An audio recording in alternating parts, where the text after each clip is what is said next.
नमस्कार, मैं कुमार गजेंद्र जनपद ऑन द स्पॉट में आपका स्वागत है। आज हम बात करते हैं कुख्यात गैंगस्टर लॉरेंस बिश्नोई की। हाल ही में लॉरेंस बिश्नोई ने एक नामी चैनल को अचानक जेल से इंटरव्यू दिया। फोन पर, वीडियो कॉल पर यह इंटरव्यू हुआ। इंटरव्यू में रिपोर्टर ने भी कई सवाल पूछे। आखिर लॉरेंस बिश्नोई ने यह इंटरव्यू क्यों दिया? सवाल ये पैदा होता है, लॉरेंस बिश्नोई बीते कई सालों से जेल के अंदर है। कभी उसने ऐसा इंटरव्यू किसी चैनल को नहीं भेजा या नहीं उसने बात की किसी रिपोर्टर से। दरअसल हुआ क्या, लॉरेंस बिश्नोई को ये इंटरव्यू क्यों देना पड़ा? एक्चुअली लॉरेंस बिश्नोई सिद्धू मूसेवाला हत्याकांड के बाद सुर्खियों में था और उसने ये जो हत्या सिद्धू मूसेवाला को मारा और बड़े चैलेंज के बाद मारा और सोशल मीडिया पे उसने बाकायदा इसकी जिम्मेदारी ली। कुख्यात गैंगस्टर लॉरेंस बिश्नोई घबराया तब जब अचानक एनआईए के निशाने पर कई गैंगस्टर्स इंडिया के अंदर आ गए।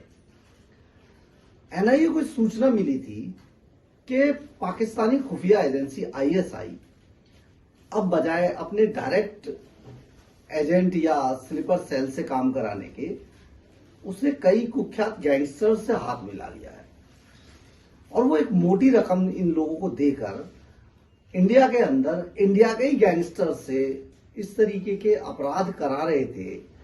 उन्होंने कराने शुरू कर दिए थे जिससे कि कई लोगों को मौत के घाट उतारा जा सके।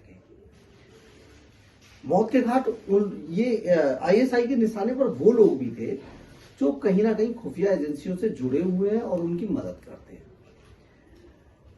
एक वर्ग विशेष के लोगों को खास तौर पे इसमें शामिल किया गया।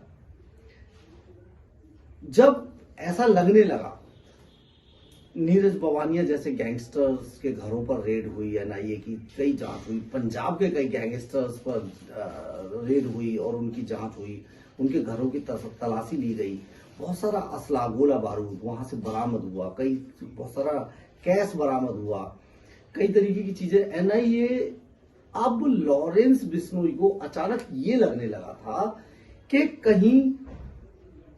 कहीं एनआईए लॉरेंस बिश्नोई को टेररिस्ट एक्टिविटीज में अरेस्ट ना कर ले और कहीं उसको टेररिस्ट घोषित ना कर दिया जाए। एक्चुअली लॉरेंस बिश्नोई के बारे में भी कहा जा रहा है कि उसके पास जो फंडिंग है वो विदेशों से हो रही थी, विदेशों से फंडिंग हो रही थी। बराड़ उसके लिए काम कर रहा है विदेशों में। उन्होंने सिद्धू मूसेवाला को जब मारा है तो बहुत सारी चीजें उसमें ऐसी आई कि हथियार भी विदेशी थे और शूटर भी विदेशी थे जिन्हें छिपा लिया गया और जो सिद्धू मूसेवाला को मारने के बाद अचानक यहां से निकल गए, सेफ पैसेज दिया गया, वो चले भी गए। जो पकड़े गए वो थे तो शामिल, लेकिन मेन शूटर भागने में, यहां से निकलने में कामयाब हुए। अब अचानक एक खबर और आई जिसमें कुख्यात गैंगस्टर दीपक पहल उर्फ बॉक्सर को अरेस्ट किया गया है मैक्सिको में। मैक्सिको से उसको अरेस्ट करके अब दिल्ली लाया गया है। अगर हम दिल्ली पुलिस के स्पेशल सेल के स्पेशल कमिश्नर एचजीएस धालीवाल की माने तो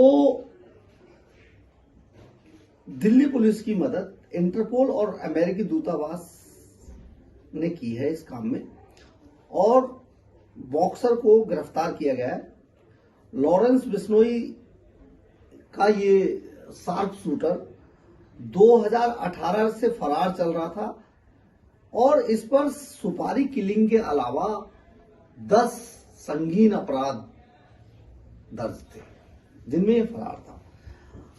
अब हम बात करते हैं इसमें एक बहुत ही सेंसिटिव मैटर की कि ये आदमी 23 अगस्त 2022 को इसने बुराड़ी में एक कारोबारी अमित गुप्ता को मरवा दिया था। जो तभी से ये दीपक बॉक्सर पुलिस के रेडार पे था। इस हत्याकांड में जो शूटर गिरफ्तार किए गए, उन्होंने बॉक्सर का नाम लिया था और खास तौर पे खुद बॉक्सर ने भी सोशल मीडिया के जरिए ये ऐलान किया था कि टिल्लू ताजपुरिया गैंग को फाइनेंस करने की वजह से अमित गुप्ता को इन्होंने मारा। अब टिल्लू ताजपुरिया की वजह से अमित गुप्ता को इन्होंने मारा, तो बॉक्सर का क्या मतलब था? लेकिन बॉक्सर को बाकायदा लॉरेंस बिश्नोई गैंग की तरफ से आदेश दिए गए थे और इसके लिए हथियार और पैसा दिया गया था, जो शार्प शूटरों पे आया।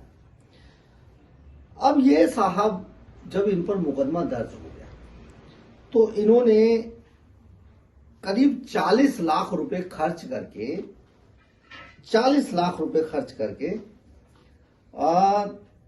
मैं एक छोटा सा पीस पढ़ के बताता हूं। दिल्ली हरियाणा बॉर्डर के नाहरी गांव के संदीप नाहरी ने इसमें मदद की थी और कैलिफोर्निया में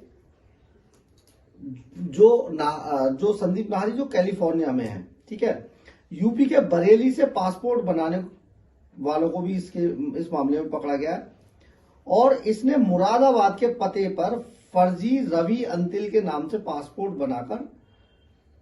बनवाया और यहां से सीधा कोलकाता एयरपोर्ट निकला और कोलकाता एयरपोर्ट से दुबई होता हुआ ये मैक्सिको पहुंच गया था। अब बात आती है कि इसमें इंटरपोल ने बाकायदा रेड कॉर्नर नोटिस जारी किया जब सूचना मिली कि वो मैक्सिको में, तो मैक्सिको सरकार ने उस इंटरपोल के उस नोटिस को मानने से इनकार कर दिया और उन्होंने सीधे साफ साफ कहा कि हमारे यहां बॉक्सर नहीं है। लेकिन पुलिस, क्योंकि दिल्ली पुलिस है, दिल्ली पुलिस को लगातार इनपुट मिल रहे थे और उन्होंने जब दीपक बॉक्सर के बारे में लॉरेंस बिश्नोई से जाना तो लॉरेंस बिश्नोई के ही कहने पर यह पता चला कि दीपक बॉक्सर मैक्सिको में आराम से रह रहा है और कुछ दिन पहले उसका भाई, दीपक बॉक्सर का भाई भी खुद मैक्सिको गया था उसके साथ और वहां से कुछ दिन बाद वो वापस लौट आया था, जिसे पुलिस ने अरेस्ट कर लिया है। तो ये जो इंटरव्यू, दीपक बॉक्सर का मिलना, लॉरेंस बिश्नोई का अचानक एक चैनल को इंटरव्यू देना, ये आपस में कोऑर्डिनेशन है कहीं ना कहीं। आप समझिए कि लॉरेंस बिश्नोई के ऊपर अब सुरक्षा एजेंसियों का, खुफिया एजेंसियों का इतना दबाव है कि या तो आप अपने आप को बचा लीजिए या अपने लोगों को इंडिया में प्रोड्यूस करा दीजिए। तो लॉरेंस बिश्नोई जैसा कुख्यात गैंगस्टर, जिसने बराड़ जैसे और दूसरे लोगों को, जो बड़े जो फाइनेंसर थे, जो देश के खिलाफ जो एक्टिविटीज कर रहे थे, जो वारिस पंजाब दे जैसे टेररिस्ट संगठन को, जिसके बारे में कहा जा रहा है कि वो पंजाब के अंदर टेररिज्म फैला रहा है, ऐसे संगठन के लोगों को लॉरेंस बिश्नोई बचा लेता है और बॉक्सर जैसे जो टुच्चे गैंगस्टर्स हैं उनको यहां पर दिल्ली पुलिस के हवाले करवाने की जुगत में लगा हुआ ये सेटिंग कर रहा है। तो दीपक बॉक्सर का पकड़ा जाना और लॉरेंस बिश्नोई के चैनल को अचानक इंटरव्यू देने में, दोनों में कुछ ना कुछ तो दाल में काला है। अब इस दाल और काले को हमारा फर्ज था लंबे समय तक, करीब 2.5 दशक तक क्राइम रिपोर्टिंग करने के बाद हमारा फर्ज बनता है कि हम अपने जानने वालों को, अपने व्यूअर्स को ये बताएं कि कहीं ना कहीं दाल में कुछ काला है। धन्यवाद।